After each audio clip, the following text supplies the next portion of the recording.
finance the messianic and war leaders of the last 200 years. Napoleon, Lenin, Stalin. They backed Adolf Hitler.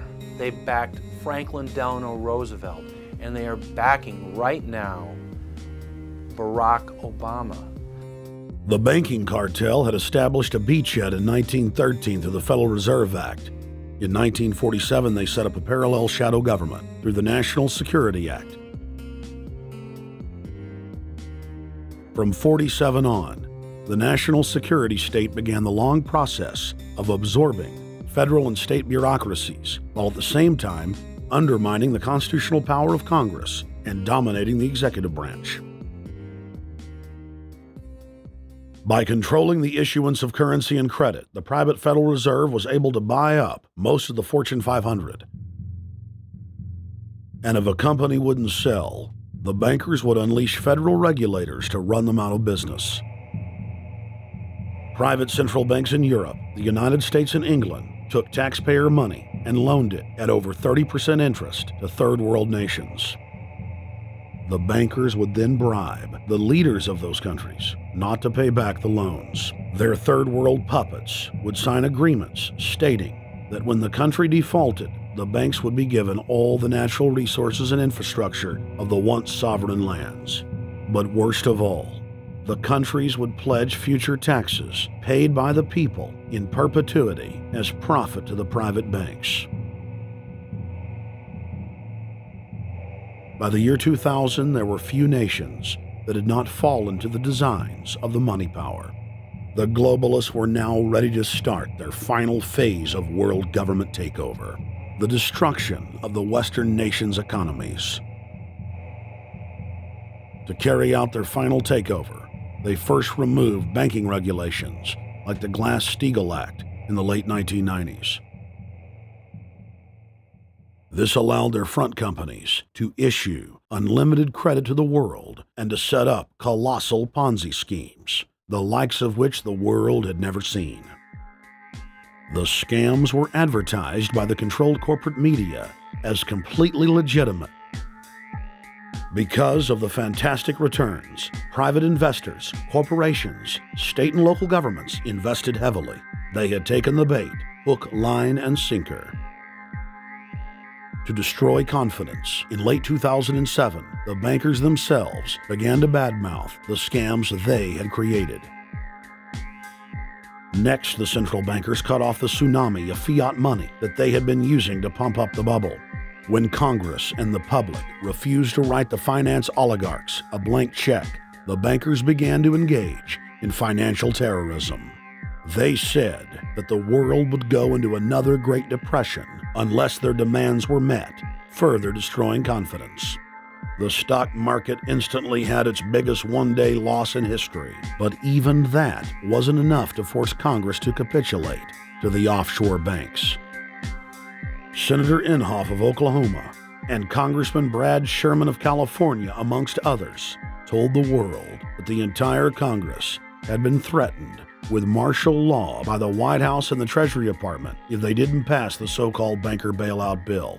The only way they can pass this bill is by creating and sustaining a panic atmosphere. That atmosphere is not justified.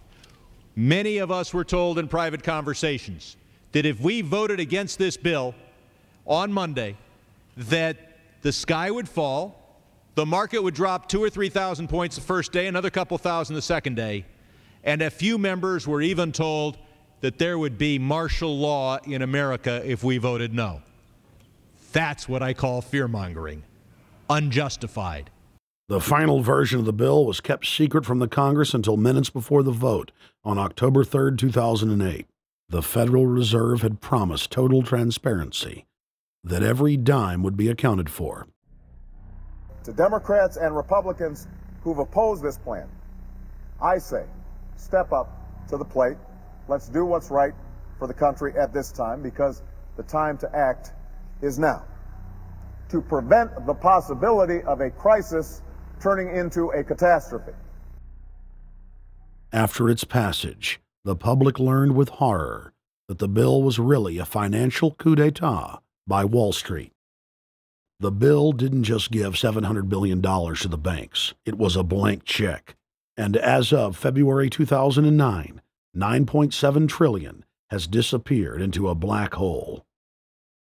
Within 24 hours of its passage, Secretary of Treasury Henry Paulson said they were no longer going to use the money to unfreeze the mortgage market by buying bad debt. We went to Congress. Illiquid assets look like the way to go. As the situation worsened, the facts change. I will never apologize for changing an approach or strategy when the facts change. Paulson has, in the meantime, admitted that the subprime mortgage crisis is not the cause, really, of the breakdown of the entire world banking system and the bankruptcy of most of the banks in London and in Wall Street. He said, we're going to buy up toxic assets, but we're not going to worry about subprime mortgages. What he's talking about is derivatives. Derivatives are the center of the crisis. He went on to say that where the money was going was a secret. I believe that banking institutions are more dangerous to our liberties than standing armies.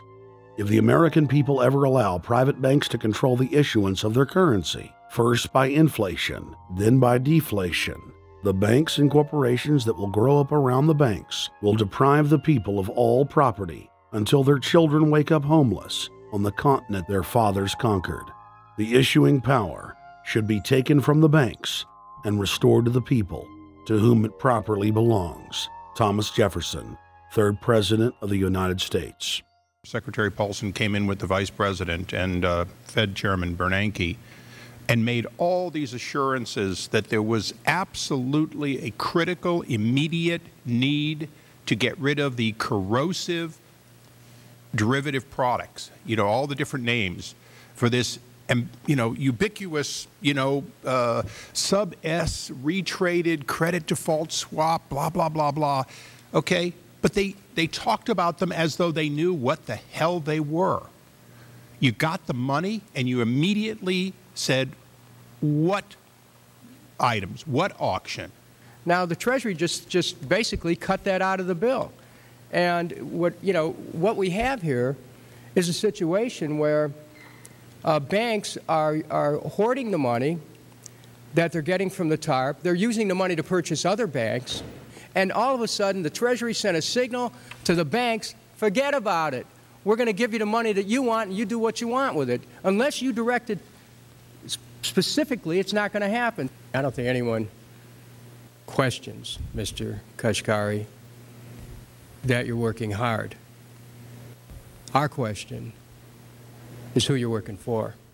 Throughout its passage, President Bush and Senator Obama worked in tandem to get Congress to pass the bill, without even having time to read it, despite the fact that in major polls, 98% of the American people were against the bill. The leadership in both parties were for it.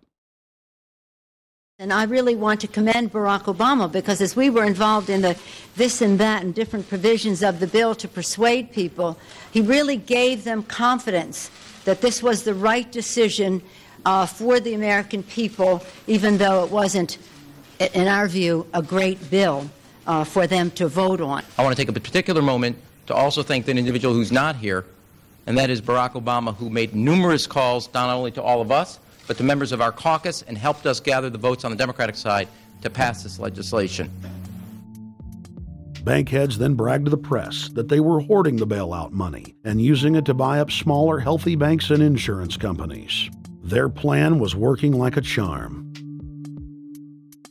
Next, the central bankers loaned the federal government back $787 billion of our own money at interest for President Obama's so-called stimulus package. And just like the banker bailout, Congress was given less than an hour to read the 1,070-page plus stimulus bill.